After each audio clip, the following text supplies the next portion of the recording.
nagkaanak po kami ng isang special po. Malaki pong hamon po yun sa amin kasi noong binigay siya ni Lord sa amin, sobrang hirap po namin kasi nga po, yung sahod nga dito, maliit lang. Tapos biglang may sakit siya po. Pagpanganak ko po sa kanya, okay naman po. Hanggang 5 years old po, nalaman na po namin na may sakit siya kasi umpisa na po yung seizure niya po. Ma'am Maricel Tol po, maraming salamat po dahil isa po ako sa napili po ninyo. Sobrang napaka-blessed ko po.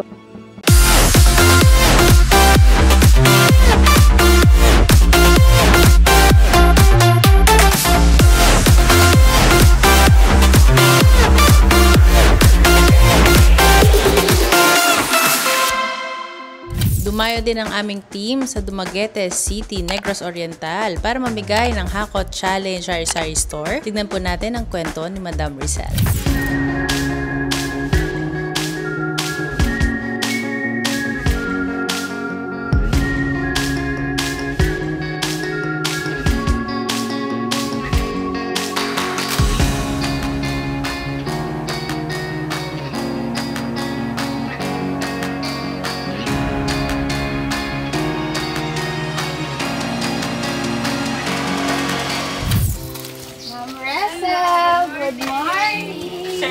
Ako po si Rizal Morana, 34 years old, nakatira dito sa Dumaguete City, Negros Oriental.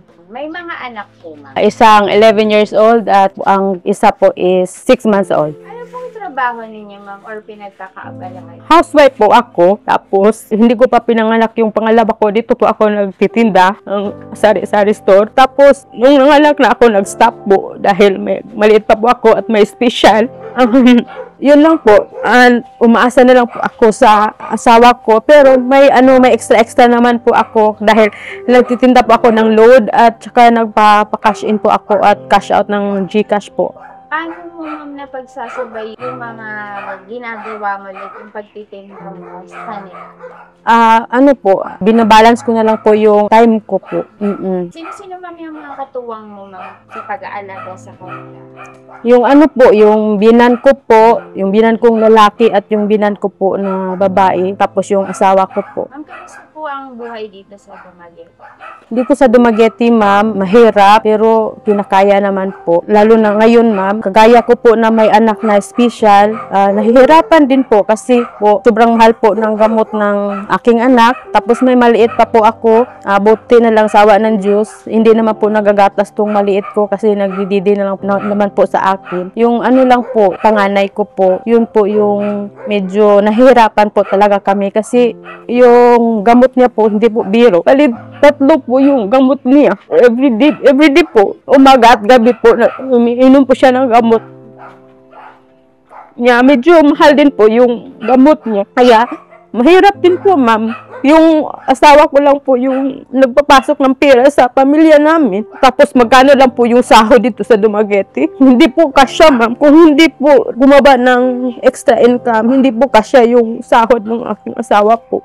Ang pinakamalaking hamon po na dumating sa buhay naming mag-asawa po is yung nagkaanak po kami ng isang special po. Malaki pong hamon po yun sa amin kasi noong binigay siya ni Lord sa amin, sobrang hirap po namin kasi nga po, yung sahod nga dito, maliit lang. Tapos biglang may sakit siya po. Pagpanganak ko po sa kanya, okay naman po. Hanggang 5 years old po, nalaman na po namin na may sakit siya kasi umpisa na po yung seizure niya po. Kaya ito po ang pinakamalaking hamon na binigay sa amin ng Panginoon. Pero sa awa ng Diyos, hindi naman po niya kami pinabayaan. Nakakaraos naman po kami po sa kanya po. Mabili naman po namin yung mga needs niya po. Nagtrabaho po yung asawa ko sa isang private company po. Dito sa Dumaguete lang din po. Anong work mo? Ang trabaho po niya is isang ahente po. Ma'am, anong message mo sa pamilya mo? Or may gusto ka bang pasalamatan? Una-una, nagpapasalamat po ako sa Panginoong Diyos dahil kahit papano, hindi niya kami pinabayaan at tuloy pa rin ang buhay namin hanggang ngayon. At nagpapasalamat din po ako sa aking mga biyanan po, sa aking mother-in-law, father-in-law, dahil andyan po sila na handang malalay po sa amin po. Anong Anong message mo ma'am sa asawa niyo? Sa akin po, sa aking asawa po, nagpapasalamat po ako sa kanya dahil sa dinami-dami naming mga pagsubok sa buhay, andyan pa rin po siya. Andyan pa rin po siya at nagsakripisyo po siya para sa amin. Hindi niya po kami pinabayaan po. Nay, ano pong pangalan niyo? Ako si Marlena Morana, 67 years old. Nakatira sa Kalindagan, Dumaguete City. Ako po si Gracias Morana, 57 years old, tira sa Kalindagan. Kamusta po yung buhay dito sa Dumaguete? Okay lang. Karaos din sa Oh. harapan. Ma'am, kamusta naman po si Resel bilang manugang? Okay ra. Maganda kay binigyan kami ng kapital sa aming negosyo. Isang konti-konti lang. Marunong siyang magmalasakit sa amin. Kayo sir, ano pong masasabi niyo po kay Resel bilang manugang? Pareha sa sabi sa aking asawa, pareha lang. Okay lang, ganun. Pero Bago sila nag-asawa, mahirap kay kasi ang aking anak, yung trabaho ay kuangko kanang dultikdol ba lang. Dultikdol, walang makuang trabaho. Mabuti na ngayon nga mayroon na siyang trabaho niya. Lord, gitagaan mi og apo nga special child. O ang hirap sa maintenance. Ganun ang buhay nga mahirap din. hirap din kay just go ka sa iya, just go ka kay di man siya murang Di di go ka intindi. sa potong sultian, special child pang siya. Kay Resel po, ano po masasabi niyo bilang manugang? Oh, mabuti man si Resel mag-alaga sa kanyang mga anak, sa amin din. Mabuti din siya. Kung nalaman niyo po na isa sa winner si Resel sa Sari-Sari Store giveaway ni Miss Maricel, ano po yung masasabi niyo? Happy na happy, giknaklap namin nga mayroon na kaming grasya nga binigay sa Lord sa amin. Oo, binigay sa Tulpos family. Happy talaga. Oo. Ano po message niyo kay Resel?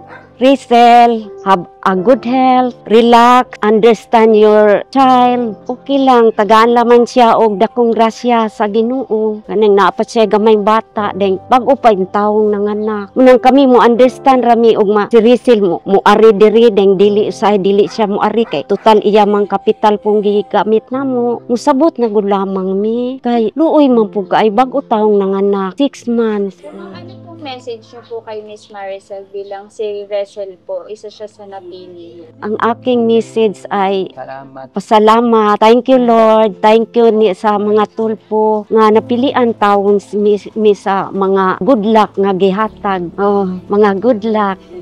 At pasalamat ko kay Maricel nga si Resel sa kadaghang tao sa kalibutan. Siya goy na nakilian diri sa akong bata sa ako. Ma'am, bakit ka sumali sa Hakot Challenge? Sumali po ako sa Hakot Challenge dahil sa tingin ko po is malaking tulong po ito sa amin, malaking tulong po ito lalong-lalo na sa mga needs ng aking anak po. Nung may nag-chat sa akin, nung araw na yun, sobrang saya ko po. Sobrang tuwa ko kasi sabi ko, sa wakas makikita ko na si Ma'am Maricel sa personal.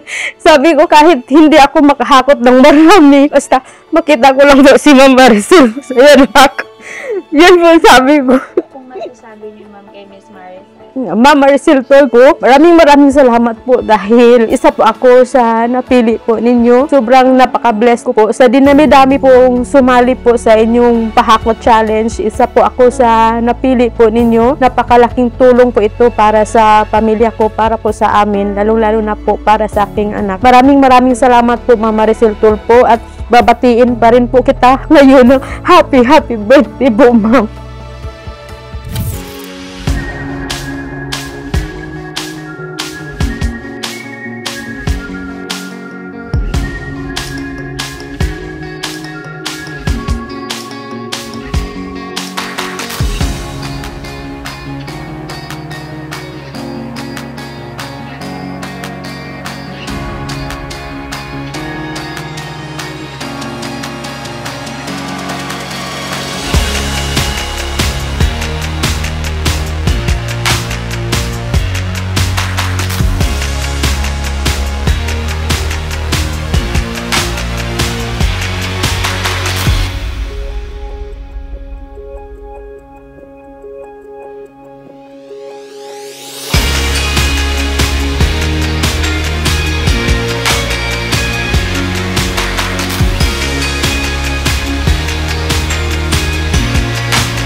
Russell.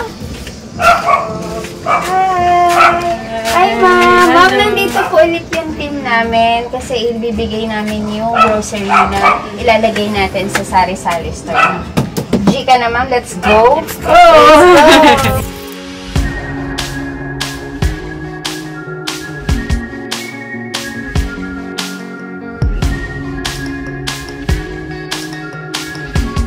So, bali ma'am, ito na yung mga grocery na ilalagay natin sa sari-sari store mo. Ready ka na siyang i-unpack. Ready. Bali ma'am, anong masasabi mo pala ngayong unti-unti na nating matatayo, grocery na lang? Maraming salamat po dahil andito na po yung panimula namin. Malaking tulong po ito sa amin. Sobrang thank you po.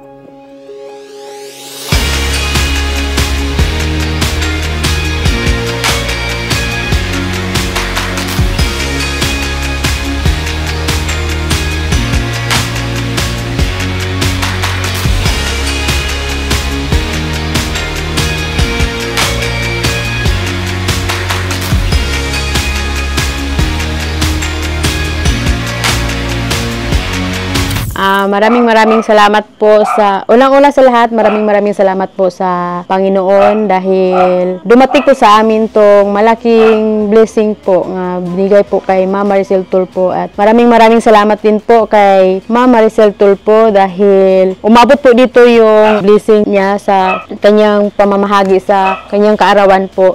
Maraming salamat po Ma'am Maricel Tulfo at makakaasa po kayo na papalaguin po namin ito. Pagtulungan po namin ng aking mga binan po na papalaguin po itong sari-sari store po. Ma'am, maraming salamat po.